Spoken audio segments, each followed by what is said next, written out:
Okay, hi YouTube, Mr. User Boss here, and this video is about the rather interesting fake Apple Earpods that you see in loads and loads of Chinese retailer sites, and as long as you're not getting totally ripped off, they should be under $3. So that is a very low price. I mean, I've put a link to one such item which is about $2, just above $2, so it's a very low price for this kind of thing. And you have to admit, it does look a lot like the real Apple ones. I mean, excluding the colour, because you can actually choose which ones you like. I mean, to be honest, the black ones I've ordered look a bit weird. I don't think the colour quite suits the Apple styling, but nonetheless, it still looks pretty snazzy. Now, I think taking these out of the box is going to take me a while, so I'll just skip straight to once I've opened it.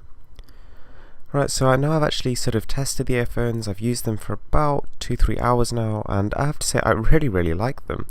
Like, the build quality is probably about 60 to 70% as good as the original Apple ones, and then the sound quality is probably about 80% as good.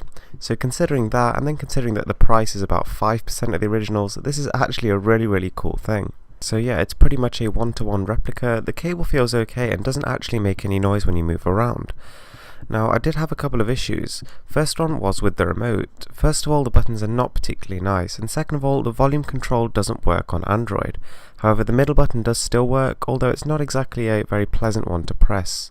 Now, on the bottom we have a silver-plated 3.5mm headphone jack, which is kind of unusual. I mean, we're normally used to seeing gold ones, but nonetheless, this one does the job fine, because the end sound quality is pretty good.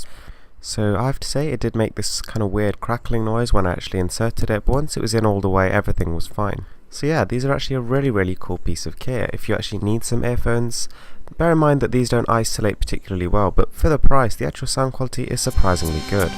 Thanks for watching, please give this video a thumbs up and subscribe for more.